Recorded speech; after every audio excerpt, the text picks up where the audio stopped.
orienting, and I think there's others who have talked about it. I can think of somebody like Marshall McLuhan, right, who talked about the media being the message, right? And fundamentally, McLuhan's argument was that, right, that every time the media changes, what it means to be a human being changes, right? And what AI has done is fundamentally really changed what we mean by media. So let's get down and dirty, Prasad, and let's get all our crazy discussions and inflict them upon everyone who's kind of joined us today. Welcome. All right. So let me begin you off with I think the big questions. So how is AI, according to you, going to change the job market for UX designers in general, but also as a whole? Do you see what I'm saying? All right, over to you, Prasad. Right? See, I think it's a very fascinating time that we are living in because it's not just AI. There are two things that have happened almost simultaneously that we don't realize how dramatically, or actually, we are seeing the impact of that in our day-to-day life. Mm-hmm, mm-hmm. The first thing that happened was probably about 2020, 2021. We had the pandemic. I'm not sure exactly when the dates are, but we had the pandemic, and all of a sudden, all of us starting, we ended up working from home. So what that did was the students that were joining in, that were the recent college graduates that are joining companies, they would get mentored by their seniors. So if I wanted to mentor someone, I'd just pull my chair back, look at the other person's screen and say, hey, I think you need to change it. But all of a sudden, because we were working remotely, this mentorship experience became much tougher. The second thing that happened about 2 years ago, 1.5 years ago, was AI. ChatGPT came out and OpenAI launched it. And it was fascinating because we've been tracking AI for almost about 4 years as a company. And we are saying, what is going to happen? Because a lot of companies were curious about how to implement AI in their products. They weren't thinking how AI will change their workforce. So we've been tracking them. And when ChatGPT launched, we looked at it and we said, okay, so how's that going to change? We said, if we train and upskill all of our designers, we would be able to quadruple our revenues, right? Or even if we laid off half of our team, we would still be able to double. So that was mind blowing because when we started looking at those numbers, it was insane. And today it's not even half. It's like 1/3 of the people are able to do double the amount of work that we with that we when we anticipate. And as AI gets smarter, this ratio is only going to increase. Right? So the larger picture that has happened is, given that there has been the pandemic, it's harder for companies to mentor junior level folks. And the second thing is the demand for productivity has increased. So recent college graduates or people who are just about entering the discipline are finding it much harder. Right? It's not because companies are saying, we don't want them. It's just that the system is not structured to figure out how to mentor people who are just coming out of school. That's one problem. The other challenge that we are also looking at is the mid-level folks, right? The people with the 3 to 5 years of experience. Companies are now expecting greater productivity from these individuals. And they're saying, listen, you need to deliver, right? Now, one of the other things that we also see is there's a lot of layoffs in the market. So there's a lot of people that kind of losing their jobs and stuff like that. But at the same time, what is interesting about India, and this is something that India is very special in many ways, because a lot of companies set their development teams in India. Okay. Mm-hmm. So what that means is when somebody is cutting costs in the US, they're hiring more in India. Okay. So in this economy, what happens is Indian companies are not hiring as much because the money has dried up for Indian companies, but foreign companies are starting to double and triple their revenue. I was talking to this one Fortune 50 company, and they were like, yeah, we have a mandate to triple our team in India in the next 1 year. Right? Where are we going to find the talent? So there is an insane amount of competition for talent within these kinds of companies. However, there's also a complete, need for people to upgrade and get more productive. And that's what is changing within this ecosystem today. Right, right. So Prasad, I think okay. I think you've thrown out a few things. Let's kind of let me kind of wrap that up. So fewer jobs at one level for recent college graduates, right? That's one. Um, However, the the level of qualification, if you have there are still those, there's a kind of premiumness on that is coming up. If let me, I'm trying to understand, and right, then there's a kind of a pressure on, let's say, those who are already there to say, how do you grab onto the premiumness at that level that's happening, right? And very interestingly, and I find this really really interesting, that you will actually also see, because of how the cost cycles etc are working, that you actually might see certain layoffs in certain parts of the world, but actually an uptick of this premium jobs at another part of the world. Would that be a fair way to summarize what you just said? Absolutely, All right, absolutely. fascinating. Okay, now if that is the case, the question becomes, how do we identify this premiumness, right? How do we understand what are the skills we need, right? And like, you see, I mean, this is a burning question for all. I mean, again, I'd like to think of it within the broader palette also. That what is it, if you could talk really about what are the skills that are needed, yes, but why those particular kind of skills are needed at the same time. Do you see what I'm saying? To give Right. that idea. Yeah, yeah. Okay, please, over to you. Yeah, yeah. So this is another, like, interesting thing, because I was in the Bay Area last month, and I was talking to a lot of my ex-colleagues and friends to see what is going on in their companies and how they're recruiting, and what their recruiting strategies are. Mm-hmm. And one of the things that we always feel is there are three types of companies in the market: the type one, type two, type three. Type one companies are companies that don't know about design, don't really care about design. Okay. So they just want somebody who's a graphic designer. I'll tell you what to do, just do it, and you Mm-hmm. have your job, we are happy. Right?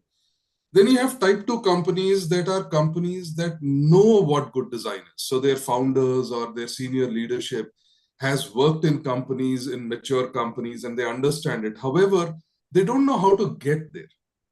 So because anytime you want to become a type 3 company, you have to have the correct people, the correct processes, and the correct environment for these people and processes to work together. So type 2 companies aspire for it. They know what good design is, but they really have very little idea. They're kind of experimenting their way to becoming a type 3 company. And then you have the type 3 companies, which is the Apples, the Googles, the Microsofts. These are companies that understand what good design is and they know how to get there. They have the systems and processes all set up. So when I look at type 1 companies, their expectations are very low. They just say, like, their expectations are at a tool level. They'd say, do you know Figma? Do you know Photoshop? That's all I want. And then just ship it. I'll tell you what to do. You just need to ship it. Then you come to the type 2 companies where they are actually starting to say, listen, I want you to be able to deliver, right? And productivity is important. So that is what they're looking at, the delivery and the productivity. Now, when we come to the type 3, given the type 3s are amazing paymasters, they pay you very well and take care of you. They assume that you have all the necessary skills, the technical skills. But interestingly enough, I heard these two things that had nothing to do with design, at least on first right, at a very high level. The two things that they look for is organizational influence. Is this designer able to influence the organization to go in a certain direction? Because if you have a design that you've done really well, you have to convince your business folks, you have to convince your leadership, all those people. So do you have the ability to influence the organization to go in a certain direction? That is, in fact, probably the number one skill that these type 3 companies are looking for. The second skill that most hiring managers in type 3 companies are thinking about is, do these guys understand AI? Are they able to get the productivity increases with AI? That's one aspect. And the second thing is, do they understand AI enough to build products with AI in them? So it is using AI as well as building for AI. So both of these Sorry, could you skills, repeat the last bit? It wasn't a little clear.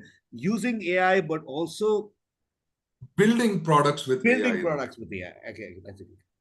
So these are the skills that type 3 companies are looking at. Of course, Right. at the bottom level, they want the skills, but these are the communication, the influence part, and then the AI component were the two skills that they were looking at. All right. Fascinating. Now, so okay, let's take a step back, right? Let's go back to the previous thing that you were talking about. So, all right, if we go back to the to this idea that a certain kind of companies are growing in India, would you say it's the type 2, type 3 that are growing in India actually, and that's what you were referring to in a certain sense? Would I be right Correct. in And saying this? this is where the opportunity is, because a lot of Exactly, these type exactly. 3 That's my companies, if point. you That's look what at, I'm trying to understand. yeah, And to me, so it's the type 2 and the type 3 company, which is now saying, let's go to India and let's start looking for talent there. And this is there are the companies that require that kind of premium at that level, right? Okay, correct, so correct, interesting. So you raised a couple of things. Let me go back to those, right? Um, Organizational influence through design. I mean, this is something, this is the holy grail at one level, Prasad, if you think about it, right? I mean, right, those of us, this is something you and I have talked about many times. The problem is that designers don't really get this.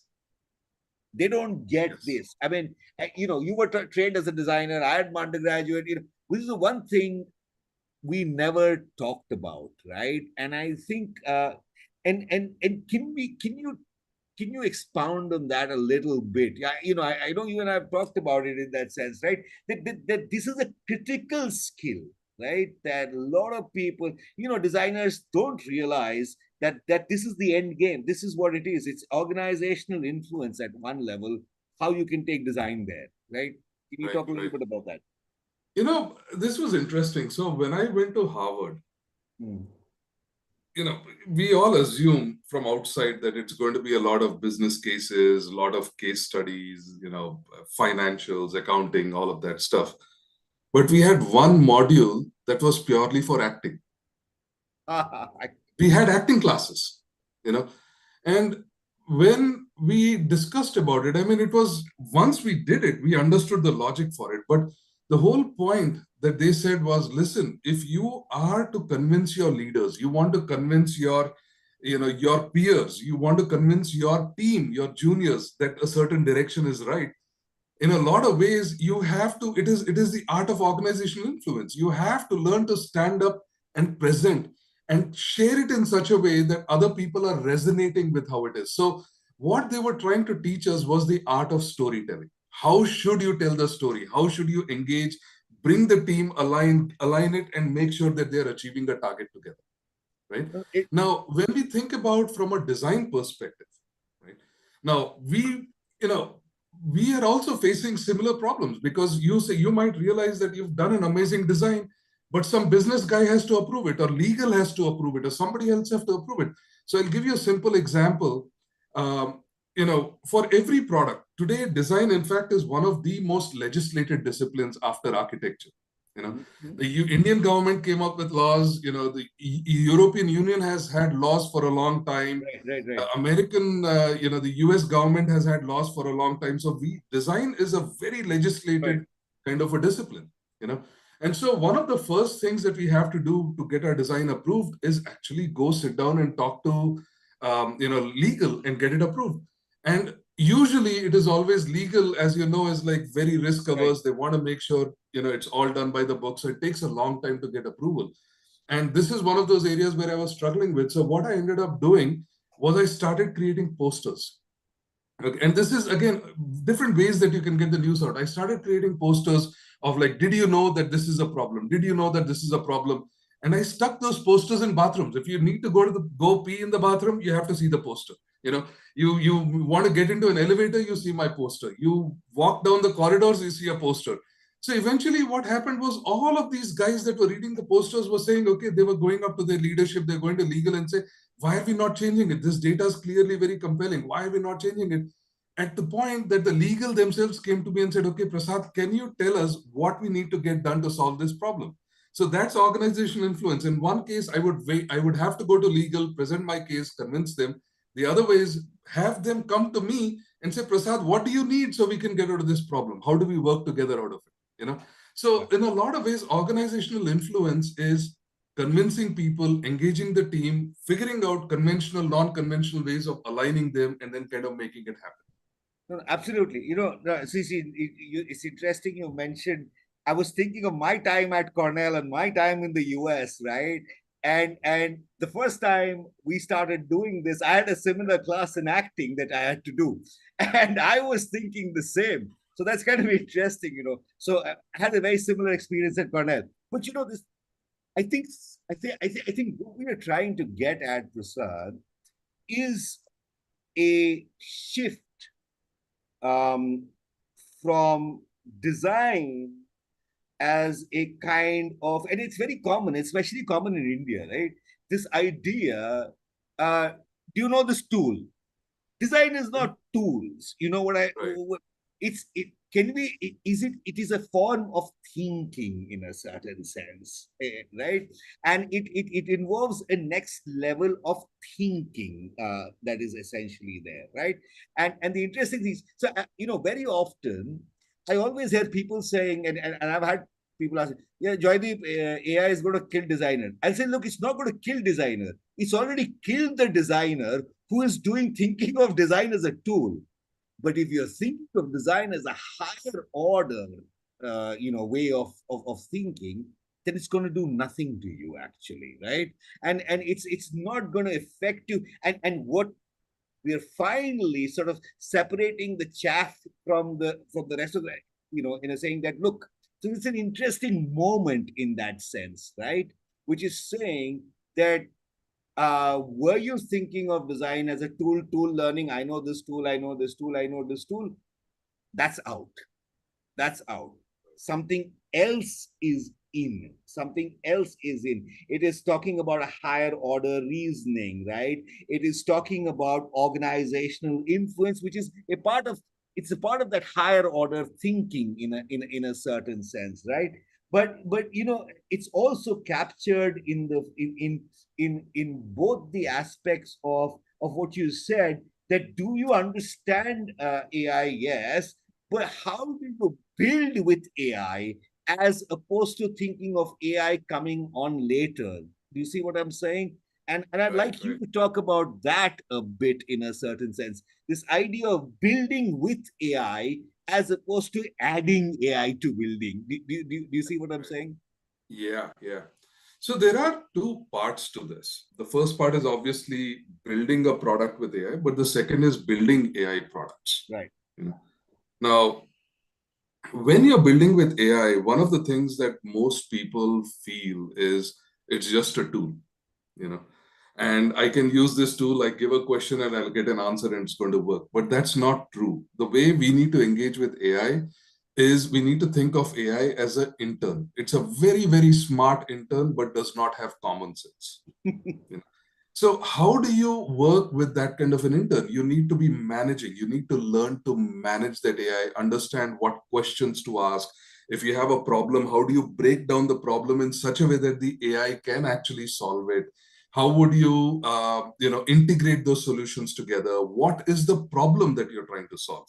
So one way that a person can say is the problem I want to solve is I want people to log in. Okay. The other way that you can say the same problem is I want to have maximum number of users accessing my tool. It might be the same process, but a completely different problem, and the AI will solve it differently. So defining the problem in itself is really, really important. And then learning to manage the tool for that problem is the second part. Right? Now, the other aspect of AI is designing for AI. Now, what most people don't realize is AI is extremely computationally intensive. So, for Right. example, Right. when we were launching search assistants, you know, it was a huge surprise for us. We thought it was an amazing product. Everything was great. Google had done it before and they said it's not going to work. They shut it down. And at Yahoo, we said we're going to launch it. And then we had a meeting with the business guys. They said, guys, we spend about $100 million a year on our server infrastructure. Okay. if we take your solution and implement it, you're talking about $2.5 billion in expenditure only on servers, right? And this is interesting because we were at that time at Yahoo, we are making $4.5 billion in revenue on search, and we are spending $100 million on computers. Okay. Now with the new solution, they were saying you're going to basically do it at $2.5 billion for a $4.5 billion business. So it is a non-starter. No business will launch it, right? Right. So Right. then we actually said, why? What is the case? And what we realized was, normally when you type in the whole keyword and hit enter, you do one search. But with AI, what is happening? Every alphabet you're typing, you're doing one search. So if Right. you have a 10-letter query, you're done 10 searches, 10 searches already. whereas Right. where you don't do one search. So you need to increase your cost by 10x for servers, right? And so that is when we realize, oh, wow, AI will suck out money very, very quickly, Hmm. right? And in today's industry, when you're designing for AI, what is interesting is, a lot of companies are motivated to incorporate AI into their work. So they'll say, let's add AI into the system. Let's add AI into the system. We design it. We don't understand the financial implications. And guess what happens at the end of the year when the chief financial officer has to go to the stock market and say, this is what our finances were. He has to cut costs. So somebody's going to get laid off, right? And that's also, ironically, that's also something we are seeing. As companies are investing more and more in AI, they realize their costs, the server costs, infrastructure costs are increasing so much that they have to reduce their salaries. Now, if a designer understood this cost element and they designed it right, you would be able to save it, right? So just for, letting it, we took $100 million, and when we finally launched it, we were able to do it in about $150 million, not $2 billion. So again, when you do smart design, it works. So I think from a design perspective, it's really important. Number one, learn how to manage the AI. Number two, learn how to minimize costs while you're implementing AI within your system. Right. That's interesting. But I want to pick on this thing. So this laying off. So then, what does one have to do to build a career at this moment, right? I mean, so okay, let's say a portfolio, for example. How important is it now, right? I mean, what other skills do you need at this point of time, right? Right. What do you need? I mean, there is laying off, and it makes perfect sense what you just said. And people are getting laid off. Then what are the skills you need, right? What is it? What do you need to be prepared, right? Um, for to build that career today, right? To have that thing. So portfolio, for example, what does it do, right? Okay. So it's interesting. So earlier, before 3 years ago, or even 2 years ago, a portfolio was a way that people would just look at it from a visual perspective, and they look at it, it's nice, not nice, right? But today, what has happened is, again, given the changes in the market, companies are finding it really hard to mentor juniors, Mm-hmm. right? And so they want people who are capable of delivering on day one. So one of the first things, in fact, I'm not sure, most portfolios that I see, whether it's in the US or India or Colombia or wherever, I see every portfolio has this double diamond process in the front, right?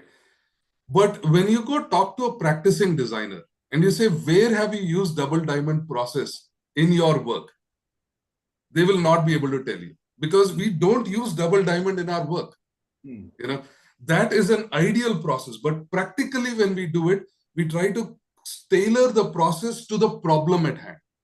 You know, and so when a lot of recruiters today, when they look at this portfolios, they look at it and say, okay, does this person understand the practicality of design? And double diamond is an example where the Right. moment you see double diamond, most mature companies will reject those resumes or those portfolios right off the bat, right? However, what companies are looking at is, they're not looking at cool projects. They're looking to see, do you have the industry experience? How are you? What are your conceptual Right. skills? How are you solving the problems? How are you arguing whether solution A or solution B is better? Have you thought about all the solutions? How rigorous are you? Those are the kinds of things that companies are looking at when they look at your portfolio or your resume. And they're also looking for inconsistencies, because just to give Right. you a sense, when we publish a job, we have about 1,500 resumes literally in 2 days. You know, and we have to evaluate a lot of these very, very quickly. And so for us, we don't have that much time to focus on each one of those. Our Absolutely. recruiters are probably Absolutely. looking at that very fast. So when we are looking at portraying ourselves, I think it is very, very important that we avoid the simulation of fake projects and we start thinking from a much more practical manner in terms of our portfolios. Absolutely. This is true across everywhere. I mean, I sit on multiple committees for grants, international grants. I always tell people, you've lost me in the first 5 seconds, or your Right. first line. That's why it's called the hook line. You either get me or you lose me. I don't have the time to read through your entire thing before I'm going to decide on what I need to do with you. You've either got Yes. me in the first 5 seconds or you've lost me at that level, right? Correct. I absolutely, I completely see that, right? But let's say in terms of, I know I want to, I'm sure people have questions and things like that, but I want to talk a little bit. I want to talk a little bit about the thing that we have been actually working on, Prasad, right, for a while now, Mhm. which I think is the kind of the thing out there. We've been thinking of the master's program, right, and we've been working on it for a while. How have you been thinking about it? And let's talk about how have we been thinking? What's the vision that we've been trying to do with that, right? So can we Right. talk a little bit about that, Prasad? Yeah. See, I think, you and I come from trying to solve the same problem from different perspectives. Right. You know, for me, I run a company. We have lots of partners, right? That other companies that are looking to build teams in India or in other locations. And the biggest struggle that they have is they're trying to find the type 3 kind of people, Exactly. Exactly. right?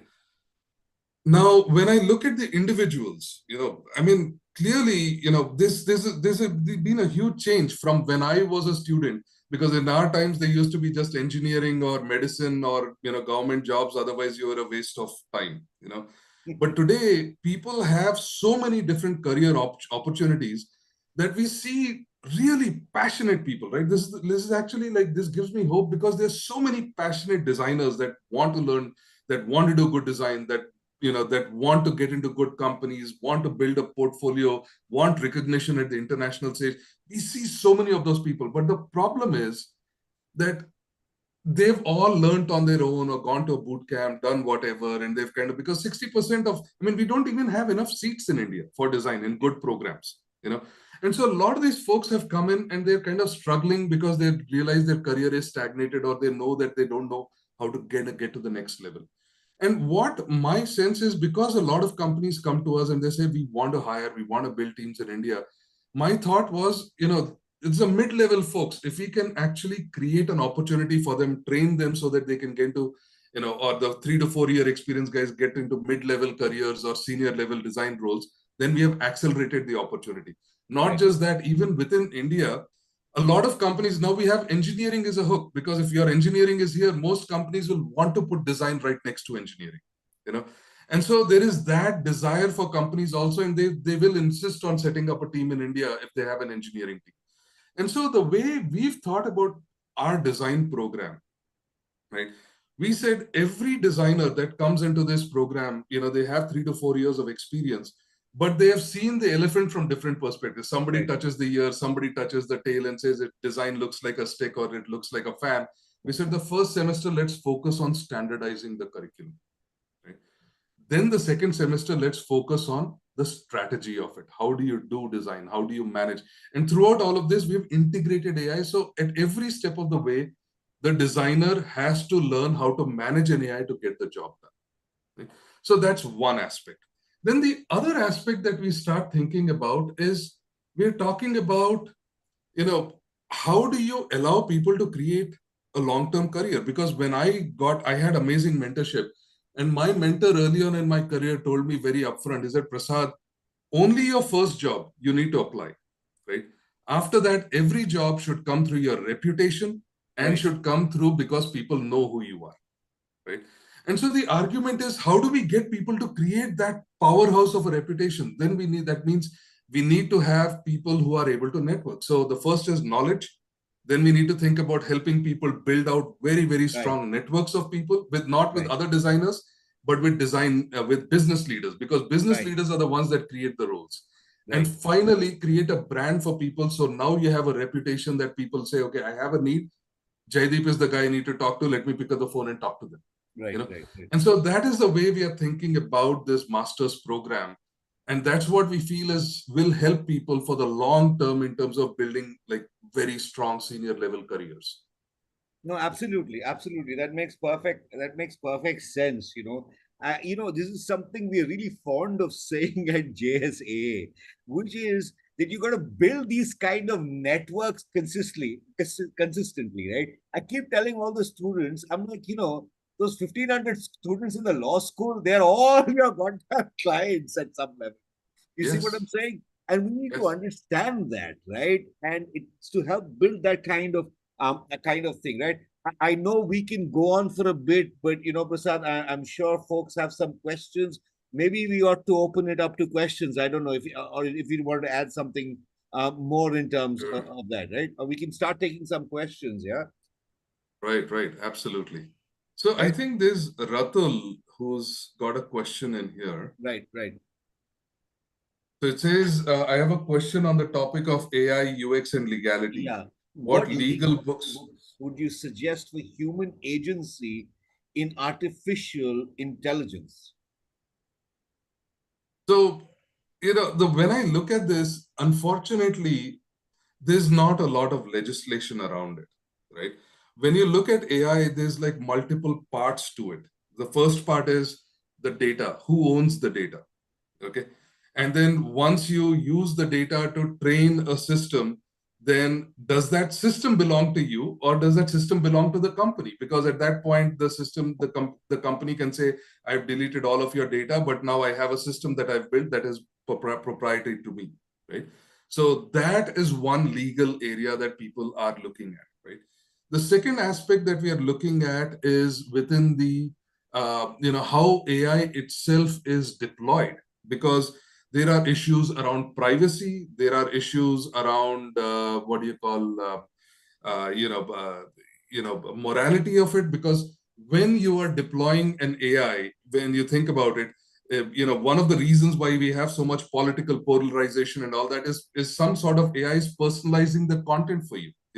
You will never see the opposing argument. You will, once the AI decides you're going to think about a certain problem in a certain way, it will only show you content that goes down that path. So that is a huge challenge.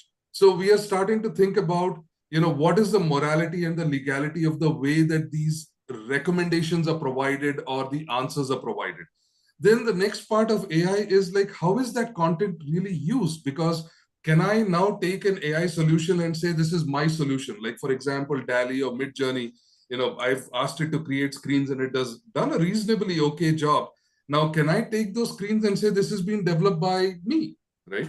Or who owns the copyright, owns the intellectual property? Now, that's also one of the reasons where Figma actually struggles, because they trained so much on Apple screens that the Figma automatic screen generation, the AI feature that came out, was literally duplicating Apple screens. And so they had to shut it down until they refixed it.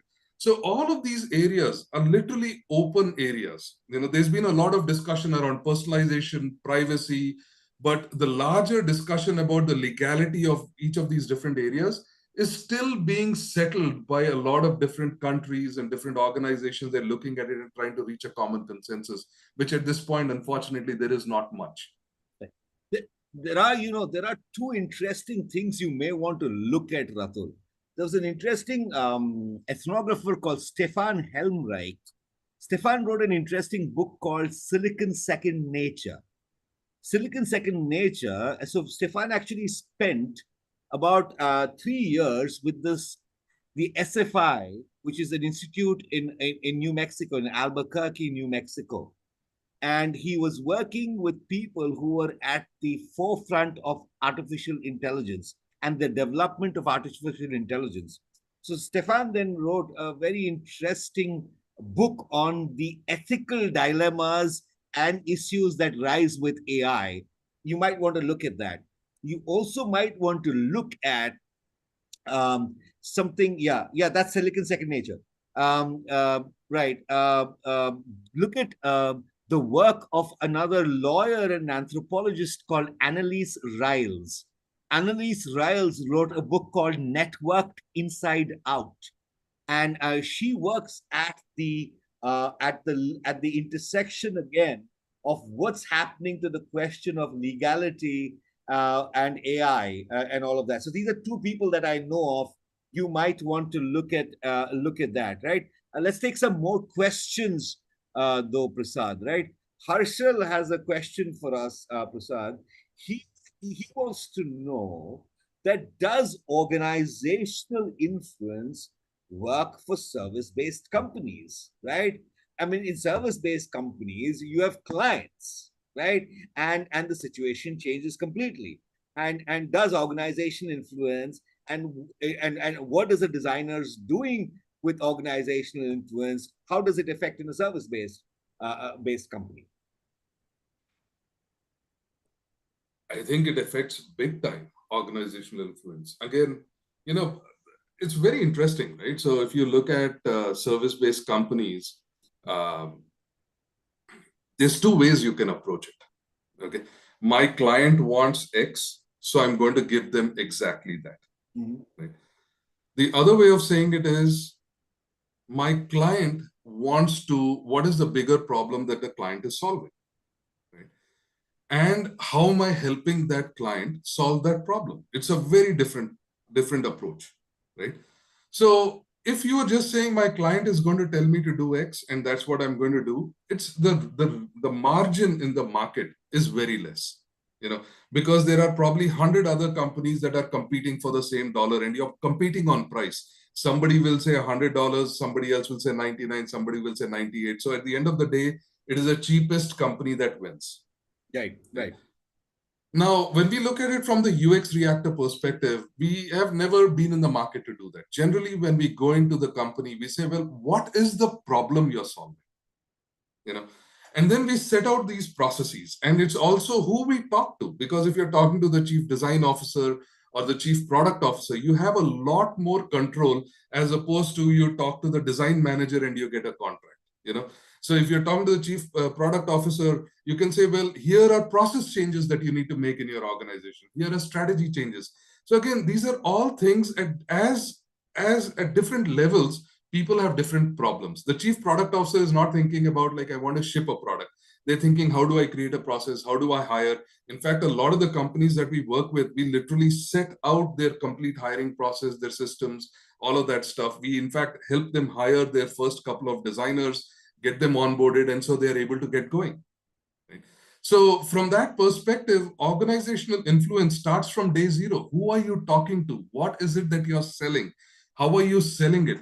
It's also within our team. You know, every designer, you know, has to understand design and has to be able to argue whether something is correct or wrong before Right, they're put in front of a client. Because the first time you go in front of a client and the client says do A or B, and then you're not able to reason with it or explain it, you've lost your opportunity. After that, you're just going to be the outsourcing guy. The right, better way to do it is you are always standing prepared for the client. You're there, you're ready, you have 10 different solutions, and the client basically talks you through it. And at that point, you kind of say, okay, yep, this is the solution. This is why I think it is right. And you get your earn your respect with that client. So at the end of the day, you know, probably I would say in a service kind of an environment, organizational influence is even more critical for the revenue that you earn. Because do you charge $100 or do you charge $10,000? Because, you right, know, if right, you look at it, Deloitte also does service-based work. So does the guy on the, you know, around the corner, right? But look at the billing rates difference between them, and right. that delta is organizational influence. Absolutely. And design working towards that kind of organizational influence, I think, Yes, right? exactly. Absolutely. Yeah. All right. We have a bunch of questions coming in. I'm going to try and moderate between those, right? Um, so, a question that's getting asked is um, in a recent, in this job market, right? Right? um, what is the role of experience? How does it matter to a good company? And companies demand experience, right? For freshers in a certain, so for a recent college graduate, right? It'd be interesting, Prasad. I know, whenever we have thought of the program, We've thought about mid-career professionals. But I'm sure there'll be some recent college graduates who will be thinking about this at some level, right? And so, Right, right. how does a recent college graduate tackle this question of experience? And I'd like to talk like how is our program also going to do this to a certain Right, extent, right, right? right. I'd like to Yeah. I'd like to kind of reflect on that for a bit. See, I think you're absolutely right. But even within our master's degree program, we've selected probably say about 5 or 6 people, who are like freshers, recent Right, college graduates who want to get into masters, have no experience. Because, when you talk to them, you realize their clarity of purpose, their clarity of thought, how well they articulate. You know that, I can take this guy and move this guy's career to the next level. right, you know right, so essentially it's I mean, let's take a step back, right? I'm not saying that there is no hope or there is no opportunity for recent college graduates. Absolutely not, right? right, However, what I'm saying is the you know the demand for people who are capable is much higher, right? right. No, I So think, and as a I think that's recent critical. That's critical. Yeah. Absolutely. And as a recent college graduate, if you can communicate that you're capable, you're able to deliver value on day zero, that is where your value comes. Right. So when we think about, the way we have structured our program is very interesting from that perspective is we've actually put in 12 credit hours with Right, the industry because right. industry is part of this program from day zero. Even before Exactly. we pitched it to you, the industry was behind us, you Right, know. And so when we talk about that, like, we have T Hub, which is a partner on there, right? So you're literally working with almost about 2,000 companies, live projects, and not just that, right? The challenge is if you were to do it as a classroom or fake project, I would evaluate it for quality of work, right? But when you give it to the company is evaluating you for professionalism, right, communication. Are you able to deliver what you're saying? Are you able to listen to the requirements of the company and convert it into solutions? They're grading a lot more things because that is what happens in real time scenarios, you right, know. And so for recent college graduates, I would say, and again, I'm not going to get into the ethics of it is like free or paid or whatever. I'm not going to get into the ethics, right? But what my argument is, do projects, even if it means of going for free or whatever, right? Do projects, work with people, build your networks, right? Build your reputation so that when you're looking for opportunities, your people are thinking about, okay, this is the guy I want to work with, right? And that is what you need to do so that you can build your career. It's a very planned, structured way of doing it rather than say, like, I finished my 3 years or 4 year degree and magically I'm going to get a job. Because ironically or interestingly enough, this is the second year in a row when even IITs do not have 100% placement, absolutely, absolutely. right? So things are changing and they will Yeah, change even faster because the competition is high and companies are no longer willing to compromise on the individual's ability to deliver. right. No, no. I think just I'll go to the next question, but I think you raised a very important thing, Prasad. When one says experience, one means what kind of experience? Do you have experience sitting at home? Right, So if you right, can build experience into an academic program, that's a very interesting kind of an experience at some level, right? right, right. So Yeah, I think that's an interesting way for people to evaluate the kind of program you're going into. Do you see what I'm right, saying? right. What kind of experience is the program giving me? Because that is also experience at a certain point. Correct, So let's correct. not Yeah, discount that completely in a certain sense, right? absolutely. And When you're doing live projects, that is all that is experience. When experience, you're for heaven's sake. Yeah, That's and one and of you the have those founders that are vouching for you. That's important. exactly. One of the things that we said at JSA when we started JSA was no hypothetical projects, only live projects that you can do, right? Yes, So the idea is that we are not putting out people who are doing stuff in paper, right? You go out and say, here is a product that I built. You want to work with it, you want to play with it. What the hell do you want to do with it, right? So I think that's important. Again, right, multiple right. questions. I'm going to try. I don't even know if we can get to all of them. But somebody is asking, what are the things type 3 companies are looking for in portfolios? See, type 3 companies are looking at your reasoning, your ability to, your conceptual skills. That is what they're looking at. why did you do what you did, right? How did you leverage? So they're not looking at research per se, but they're saying, because if you talk to 10 people and 10 people will say, I like it, I don't like it, you'll have a mix of things. But you as a designer have to make the decision, whose feedback am I going to listen to, right? Right. Which feedback is correct, which feedback is wrong. So they're looking for those critical skills. They're looking at your ability to identify problems. They're looking at your organizational influence skills. Because I mean, the most common statement I hear in every type 3 company is the leaders, the design leaders say, because in type 3 companies, there's no micromanagement involved. They assume you're competent and you're going to deliver. So your design leader is basically going to say, okay, you're going to present to the vice president of product day after tomorrow. Okay. So what do? Right? How do you tell the story? How do you convince that person? Are you going to make your design leader look good or not? So the biggest thing that the design leader says is, will this person make the design team look good, or will they lose credibility for the design team? Because in type 3 companies, credibility is everything, you know. And so they are looking for people with the skills, the conceptual, all those skills, plus the ability to kind of organizational influence. So that is what they're looking for on type 3 companies. All right. Okay.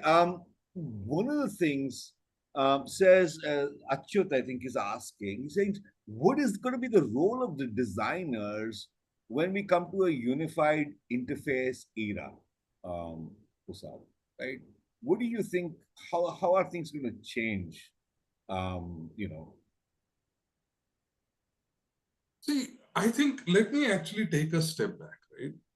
We are already going towards a lot of, when I'm assuming you're saying it's a unified interface, that means there's one interface that helps you do many, many things at the same time, right?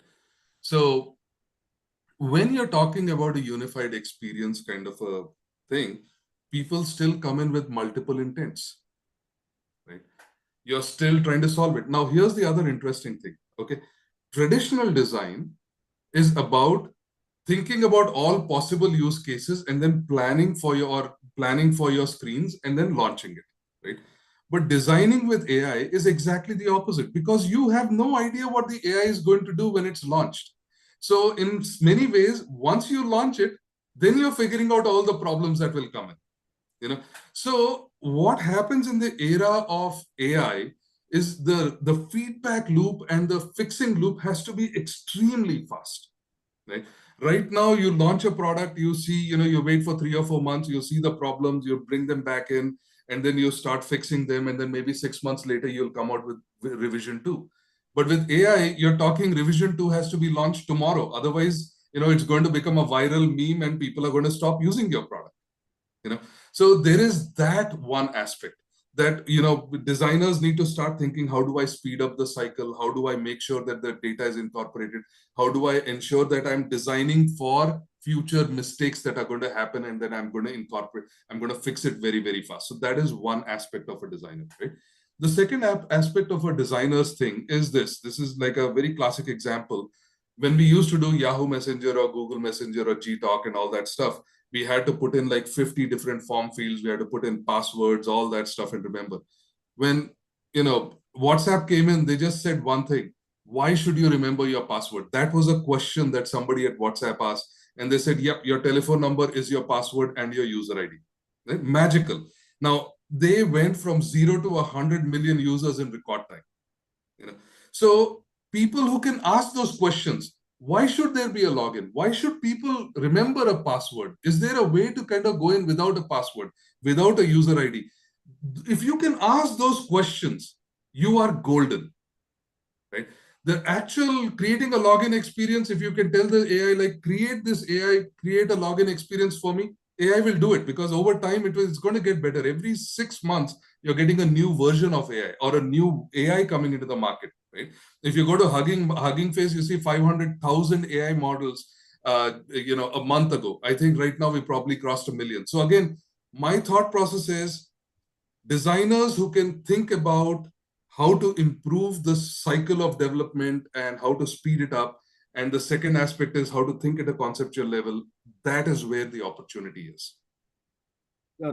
Thanks for bringing that up, Prasad. Uh, Thanks for bringing up one critical thing: this ability to ask the question, right? I was at a talk yesterday, Prasad, and I was the speakers for it. It was about urban flooding, right? Hmm.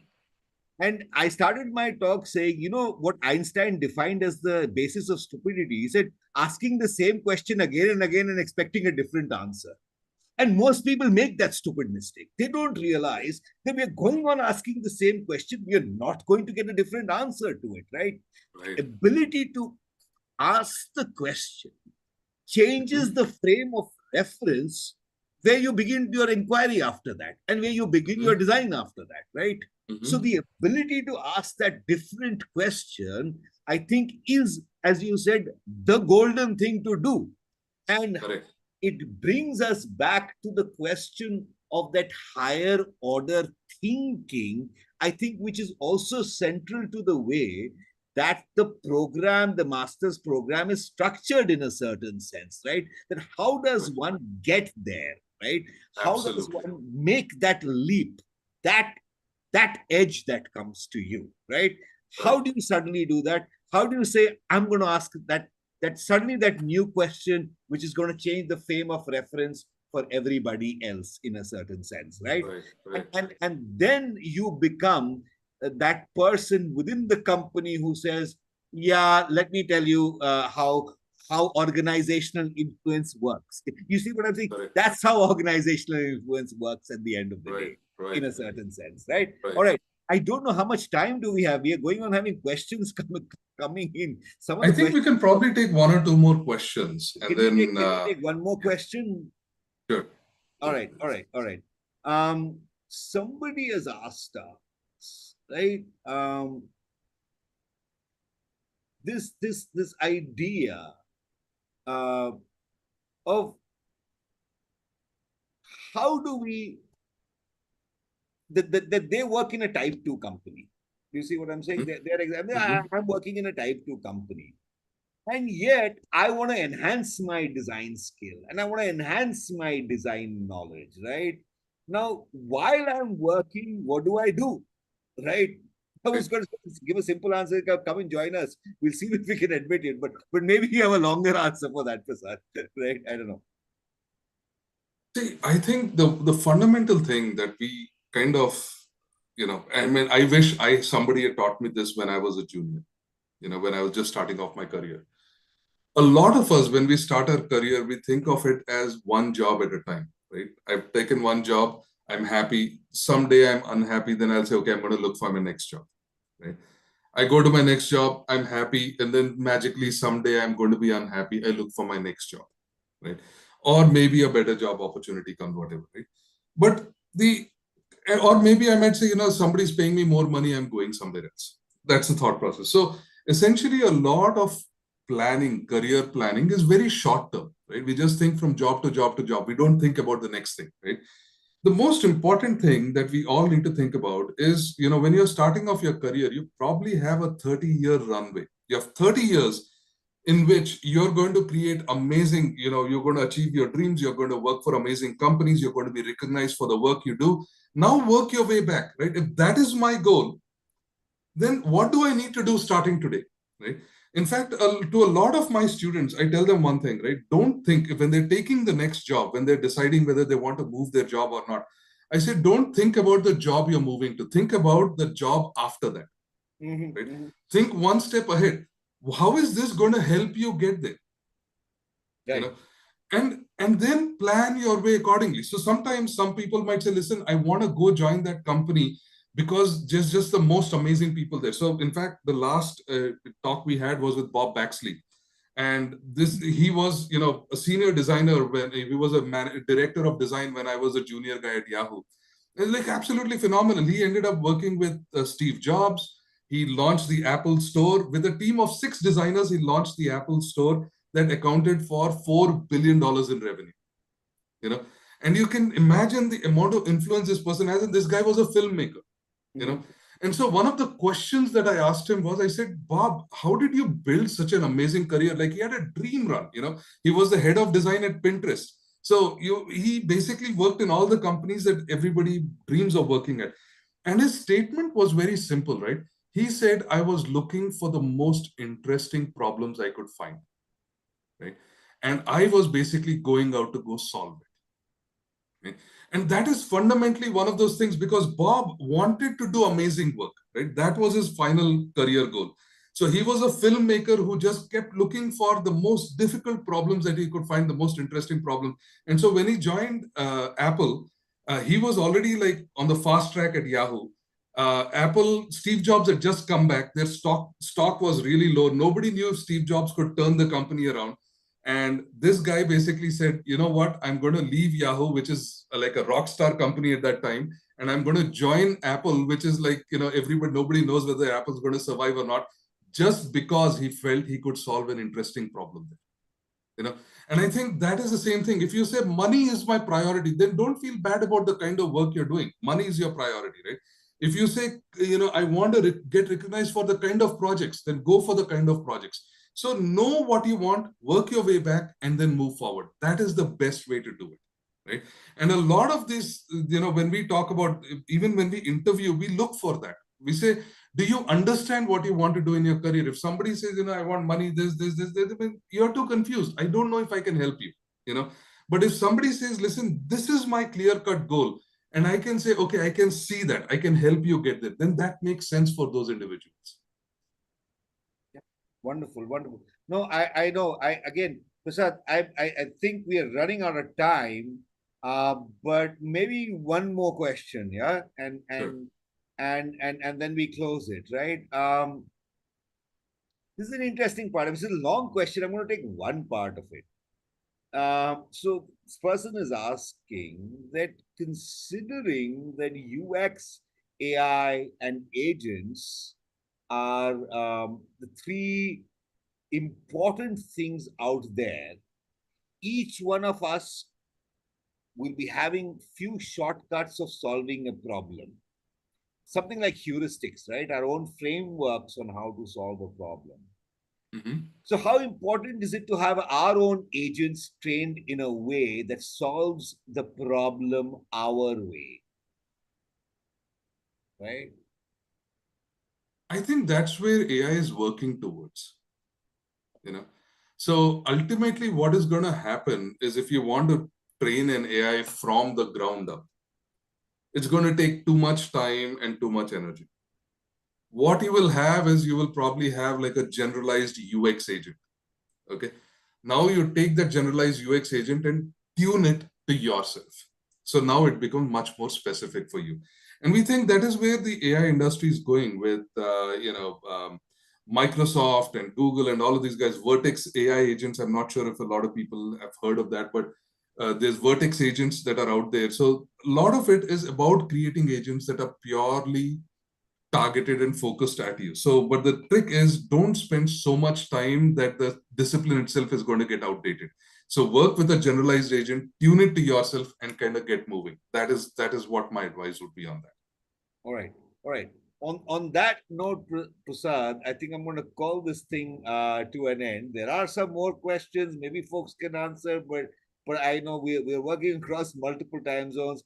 Thank you so much for doing this. We should do this a little more often, Prasad. We always threaten to do Absolutely. it, and then between our time schedules and crazy busy lives, we don't get to do it. But it was lovely, lovely, lovely catching up again, and kind of airing these thoughts again, on this forum, right? So, and I want to end by thanking the all the participants today, right? It was great to have all of you. I thought we got some great questions, Prasad. Yeah, I Yeah. thought we got In some great fact, I questions. do want to thank you, Jaydeep.